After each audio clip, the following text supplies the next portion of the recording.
People often ask they have pimple marks and burn marks, उनके cut mark है, tattoo करा रखे हैं, हाइट अच्छी नहीं है, डार्क स्किन कलर्ड है, या तो फिर उनको चश्मे लगे हैं, तो वो क्या फिर भी कैबिन क्रू के इंटरव्यू के लिए जा सकते हैं? Of course they can go, provided that they fulfil few requirements, और कुछ क्राइटेरिया होते हैं उन चीज़ों के भी, अगर आप उसको फुलफ़िल कर रहे हैं then you are eligible to go for the interview.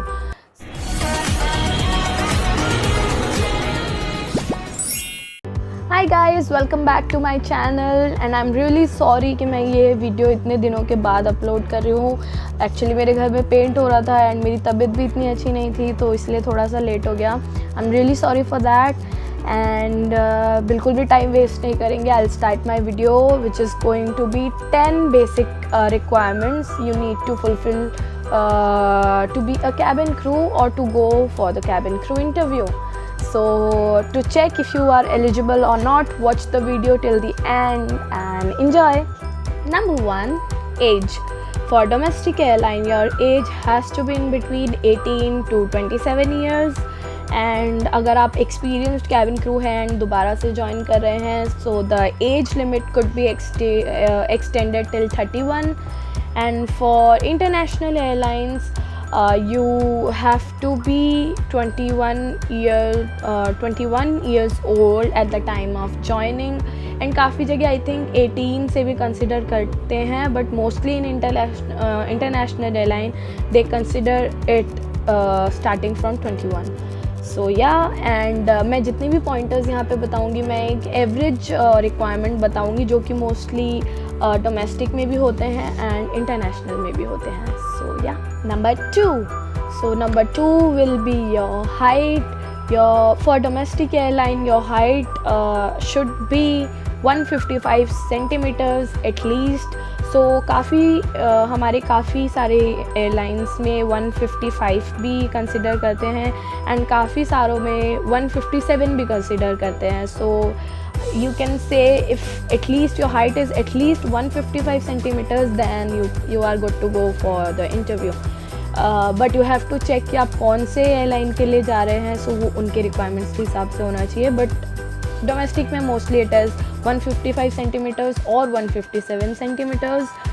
So international airlines में they check your height, like arm length वाला हाइट होता है, so it has to be 212 centimetres.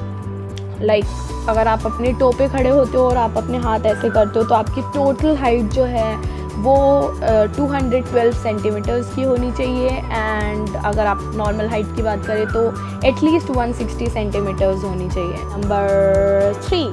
So number 3 would be weight. So your weight has to be in the BMI. So BMI क्या होता है? BMI होता है body mass index. एक particular as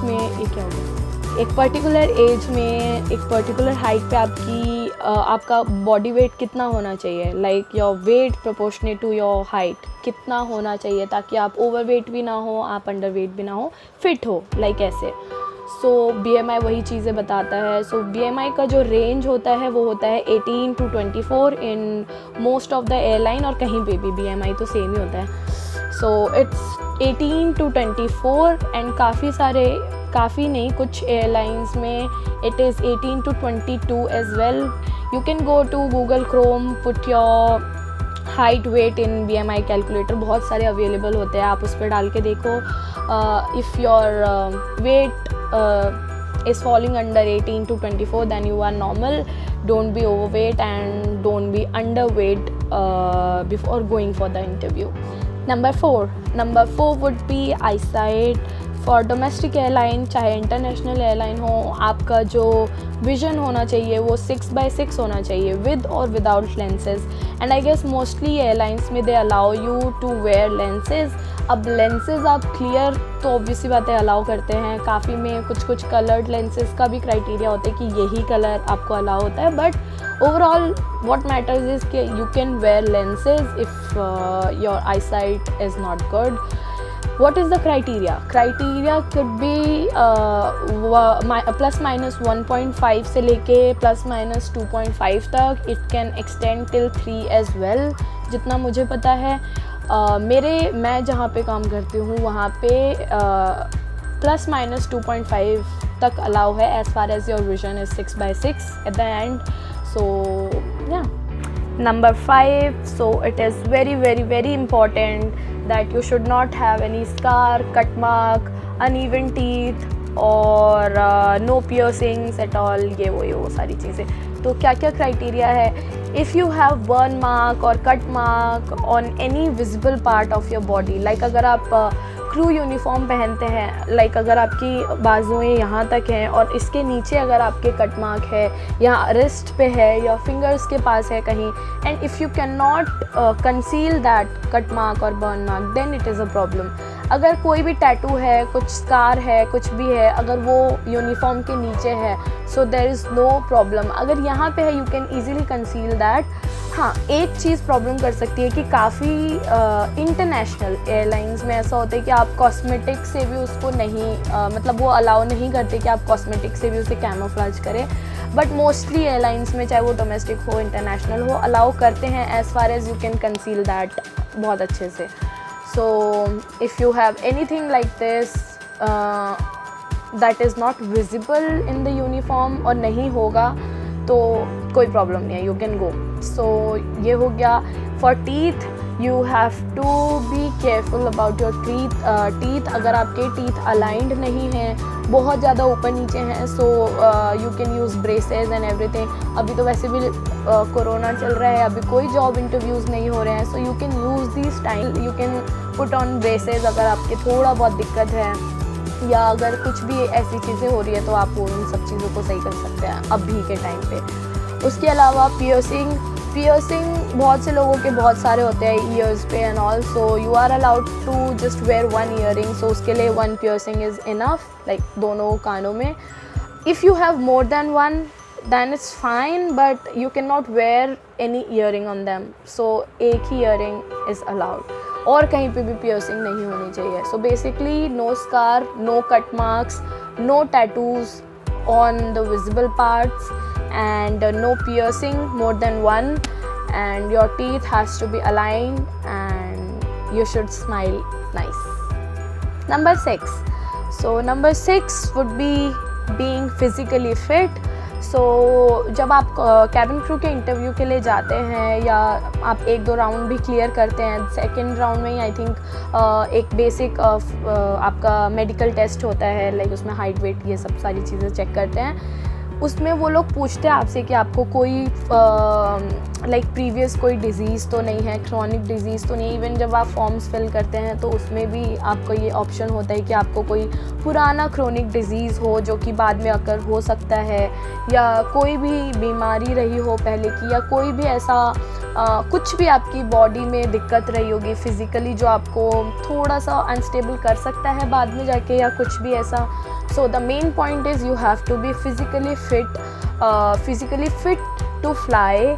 क्योंकि जब आप एयर में होते हैं बहुत सारी चीज़ें होती हैं. अगर आपकी कोई पुरानी बीमारी होगी या कुछ चीज़ें, कुछ प्रॉब्लम होगी हार्ट की, लंग्स की, किडनीज़ की, या कुछ भी चीज़ें होंगी, छोटी मोटी प्रॉब्लम्स भी होंगी, वो भी थोड़ी सी दिक्कत कर सकती है ऊपर जाके. सो रिस्क लेने से अच्छा है कि आप पहले ही उस चीज़ को ठीक कर लें. सो दे विल आस्क यू, अगर बहुत ज़्यादा बड़ी बीमारी नहीं है या बहुत ज़्यादा बड़ी प्रॉब्लम नहीं है, they will ask you to take medications and everything. जैसे छोटी मोटी चीज़ों के लिए even they will the company doctor will give you prescriptions के इतने डेज़ में कैसे कैसे ये सारा चीज़ आप खाइए और ठीक हो जाने के लिए.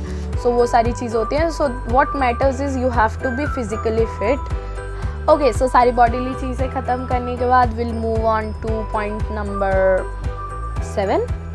7 will be passport. So you have to have a valid Indian passport.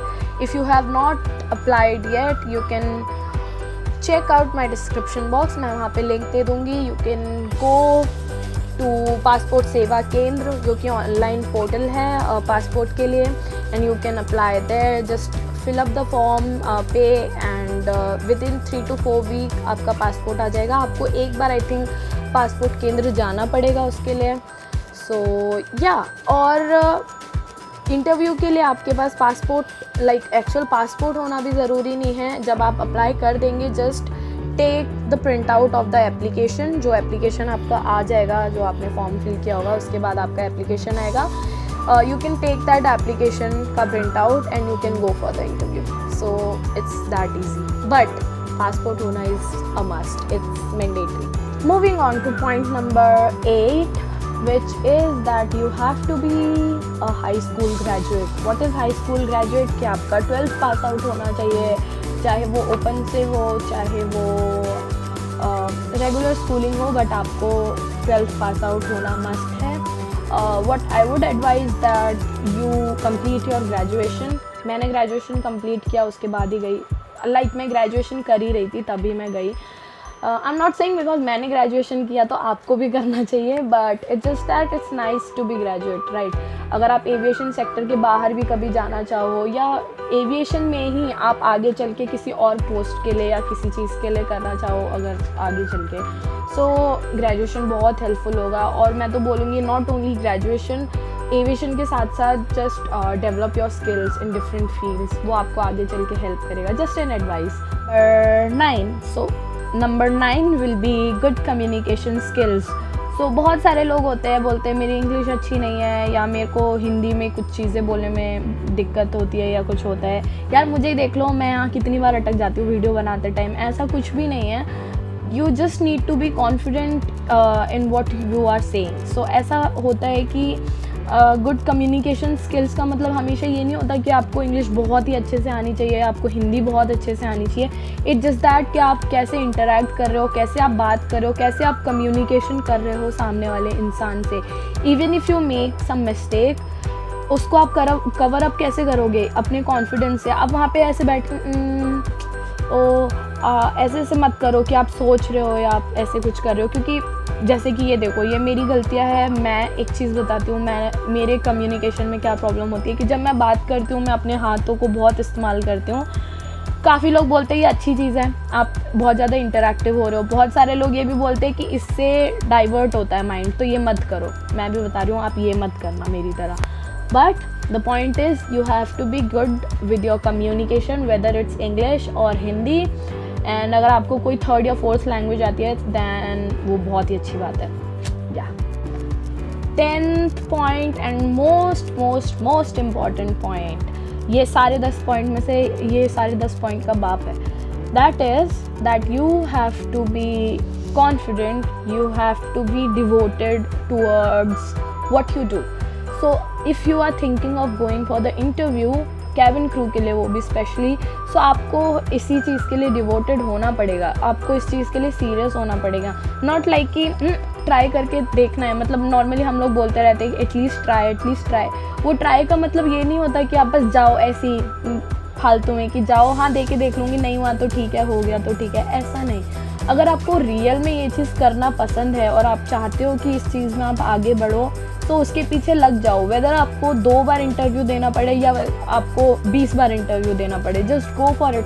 और इंटरव्यू देने में क्या जाता है यार, जाना ही तो है, जाके वहाँ पे बातें करनी है और कुछ नहीं करना है. सो 10th and most important point will be this, that you have to be mentally, physically and हर तरीके से you have to be ready and you have to be devoted with your whole heart toward this job. अगर आपको यही चीज़ करनी है तो. So yeah, so this was all about the video. These are all the 10 basic requirements जो कि आपको जाने से पहले ज़रूरत है. So hope you guys enjoyed my video and you have watched till the end. You got all your answers के क्या क्या requirements थे, and I hope मैंने आप लोगों को bore नहीं किया हो.